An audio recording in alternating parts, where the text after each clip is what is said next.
chapter 18, and specifically verse 30 is the verse I'm going to read.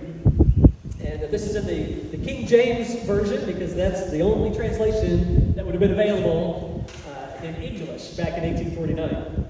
And it says, "As for God, his way is perfect.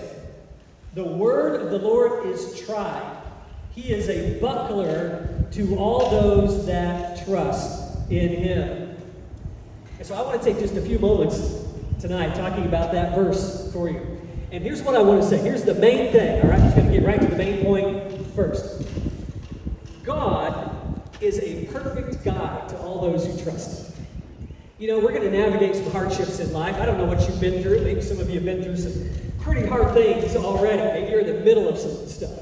You know, a lot of kids, and maybe some of you have been through this situation too. You find that your parents, you know, everything, you know, used to be so perfect at home, and then all of a sudden things start, you know, mom and dad start yelling at each other, and the next thing you know, dad's living somewhere else, and the next thing you know, they're getting divorced, and man, things can get really hard in a hurry for some of you. Maybe some of you have been through that.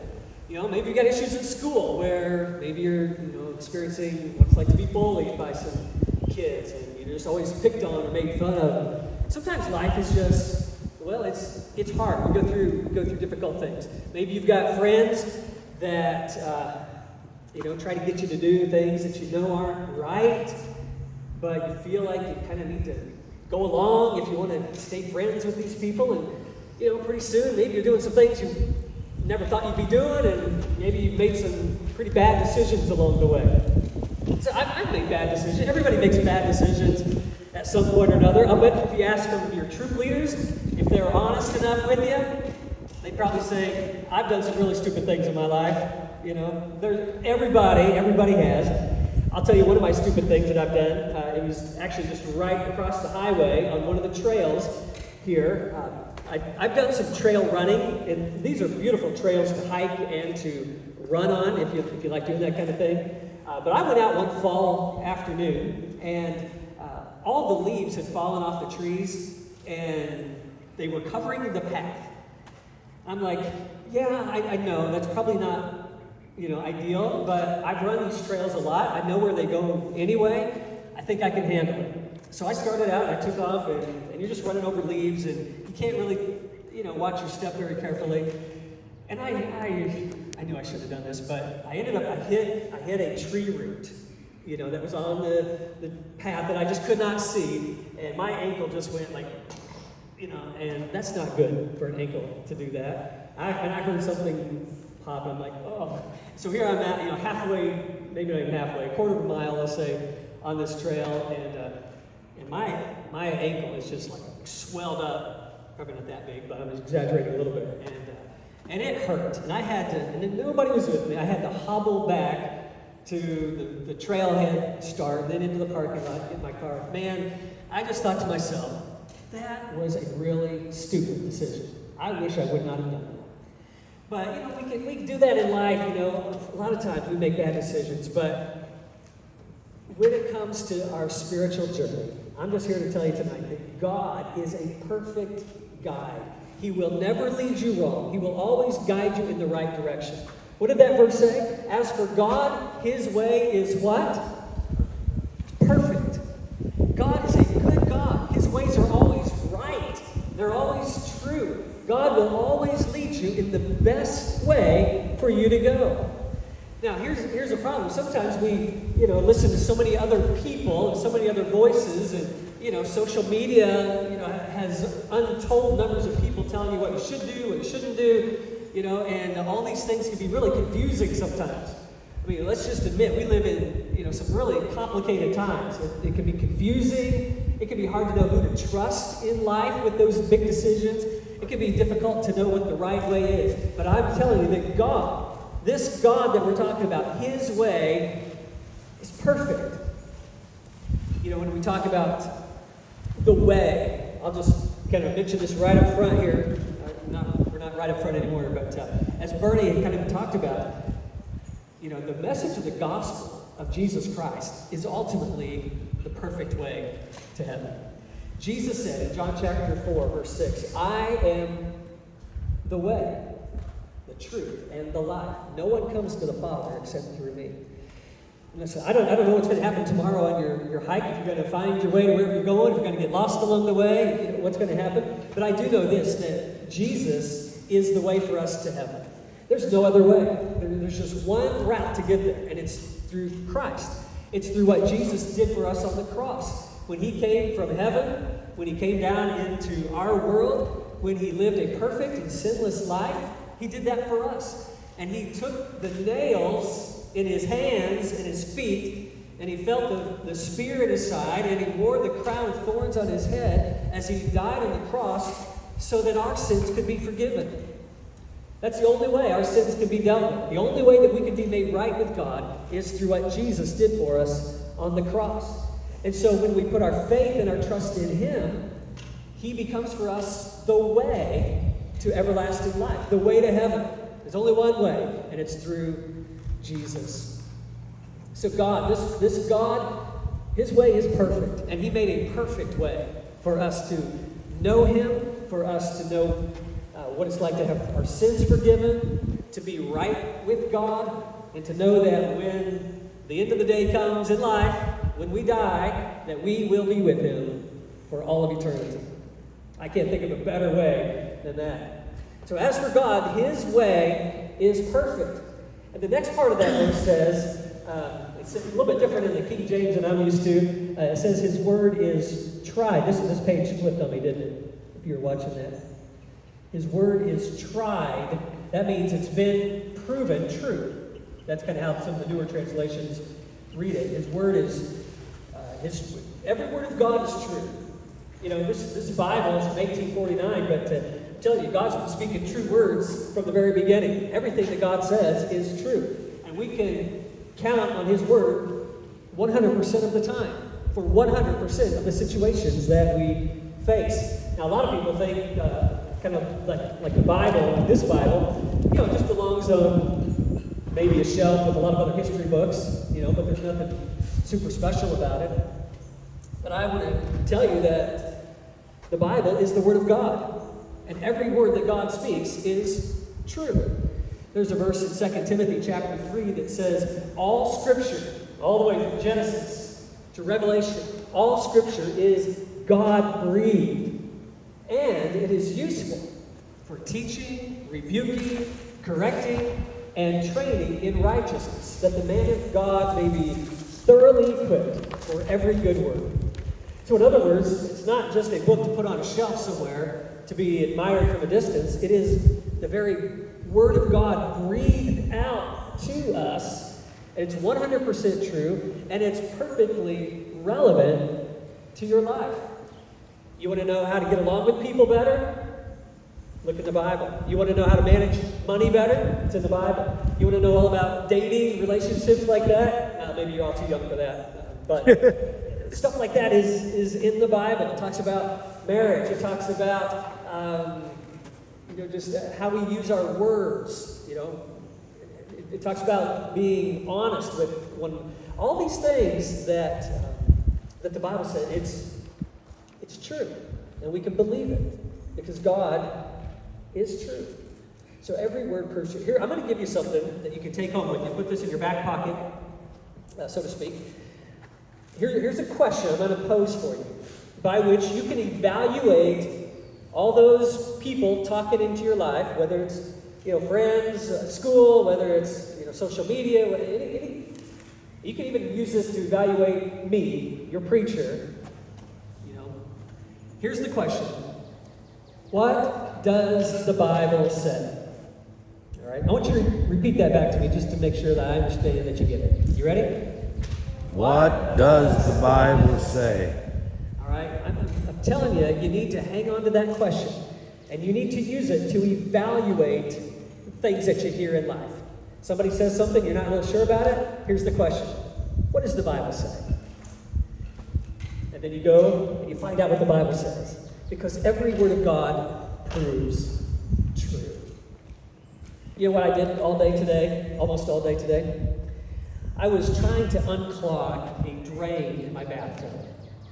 My wife had taken a shower last night, and the water just was not draining. I worked on this last night, got the plunger out. I looked up on YouTube to see, well, what are some other things I could do, you know? So I was trying different things, and man, the only thing that I could do with it was make the problem worse. When you use a plunger, I don't know if you've ever like unclogged or tried to unclog a drain. You pull up a lot of nasty stuff, and it starts stinking. I mean, it was a mess. I was making the thing a lot worse than it was to start with. And I just couldn't do anything with it. I was looking on YouTube trying to figure out, well, are there some other options? What else can I do here? And just nothing was working. So I had to make a phone call. I called Collins Heating and Plumbing here out of Petersburg, and they, came on a Saturday, and the guy came over and he was looking at it, and guess what? He fixed it. I was not able to do it, but he had the things that he needed to know. He had the know-how, he had the tools. He took care of the situation. A lot of times in life, we're going to be just like that. We're not going to know what to do in a situation. We're going to try. You can try a lot of things. Maybe, try a little bit of this, a little bit of that, but it just doesn't seem to work. That's when you always got to go back to the one who knows what he's doing. Go to the professional. God is the professional. Not only is he perfect, but his word is true, and it's been proven. All right, last thing I'm going to say out of this verse. All right, so far, what do we got? God is our perfect guide. Why? Number one, because this God, his way is what? Perfect. Perfect. Number two, because his word is True. True. And number three, right here, I got to go back and find that verse that I was on. I know what it says in my Bible, but I wanted just to read it again from this Bible. It says, he is a buckler to all those that trust in him. Now I read that like, what in the world is a buckler? That's not a word that I use very often. In this Bible here, it's the English Standard Version, and it says, he is a shield to those who take refuge in him. I guess buckler, shield is kind of that idea. What does that mean? Well, it means that God is our protector. He is our provider. For all those who put their faith and their trust in him, we find that he is able to take care of us, to sometimes ward off the enemy's attacks against us, and to care for us as only he can do. We've, I don't know, what was I going to say about this? I don't know if you ever watch The Avengers. Anybody an Avengers fan in the room? Like Captain America? You at least know Captain America, don't you? So one of his great weapons is what? His shield, right? What can you do with that shield? Whatever he wants to do, right? Yeah. The bad guys try to destroy him, try to defeat him, and he uses the shield. And then he can also use that shield and fling it around, and it can cause a lot of damage to his enemies. For us, God is that shield. Listen, we are not Captain America. We are weak. We are kind of powerless when it comes to our spiritual adversary, who is the devil, and he's pretty powerful in this world. And if we try to fight him in our own strength, we're going to lose every time. He can tempt us, he can lead us in ways that we don't want to go, but when God becomes for us our shield, we find that he is very capable of protecting us. This is just God's love on display for his people. He really does love you. In fact, the Bible says that God so loved the world that he gave his only begotten Son, that whosoever believeth in him should not perish, but have everlasting life. He loves you so much that he sent Jesus into this world to save you. But he loves you so much that he also wants to protect you and guide you along the journey until you make it all the way home. So he is a shield about us. But that shield is only effective so long as we take cover behind it, right? You can't just leave the shield laying on the table and think that you're going to walk out into the battle and you're going to be protected. You're not. You're not protected. You gotta trust in the shield. You gotta take up that shield of faith, as the Bible also describes it. And you find refuge in the Lord. One of my favorite verses in all of the Bible is from Proverbs chapter 3, verses 5 and 6. Some of you might know this. It says this: trust in the Lord with all your heart, and lean not on your own understanding. In all your ways acknowledge him, and he will make your path straight. So here's what it comes down to at the end of the day. We have got to trust in this God who longs to be a perfect guide for us. This God whose way is perfect. This God whose word is true. This God who loves us so much, he protects us as a shield when we take refuge in him or trust in him. So that's what, at the end of the day, we've got to do. We've got to trust him. And that just means giving our lives wholly over to Jesus, saying, I'm going to trust you 100% of the way. If I'm going to make it home, to my spiritual home in heaven, if I'm going to navigate all the twists and turns and trails of this life, then I've got to trust Jesus wholly. So that's where it comes down to for me. That's where it comes down to for you. I was 6 years old when I trusted Jesus to be my Lord and Savior. At 6 years old, I didn't know everything there was to know about God. I didn't know all these Bible verses. There's a lot of stuff I didn't know. And not proud of the way that I lived. There was a lot of times I didn't do some of the things I knew I should have done. I listened to some of my friends and did some things. Looking back, I was pretty stupid along the way. There's a lot of times that I've been unfaithful to God. But I'm going to tell you this. God has never been unfaithful to me. He has held me up. He has given me grace. He has shown me mercy. He has forgiven me for sins that I've committed against him, being rebellious against him. But he has shown me his love 100% of the time, all along the way. And he loves you just as much. And if you're willing to give your heart and your life to Jesus, he will not only navigate this journey with you, but he'll take you all the way home. Let me offer a word of prayer with you. So, Father, I want to thank you so much for our time together tonight. I thank you for these boys and their leaders, these men who have come out together, Lord, just to sing some of these songs of the faith that remind us that you are a God who has amazing grace in store for us. Grace that can save a wretch like John Newton, a wretch like me, and a wretch like all of us who have rebelled against you. And Lord, you can do amazing things as the God who is perfect, the God whose word is true, the God who protects us as a shield. We're so thankful for that. Lord, I pray that our hearts would be drawn close to you. And Lord, that if any of these men here tonight do not yet have a personal saving relationship with you, that right now, this night, this very moment, they would, from their heart, call upon you and say, Jesus, I know that I've sinned and I've done some of those stupid things, but I want to give you my heart tonight. So I'm repenting from my sin, and I want to receive the forgiveness that you offer, because I want to be right with you, and I want you to be my guide, and I want to follow you faithfully all of the days of my life.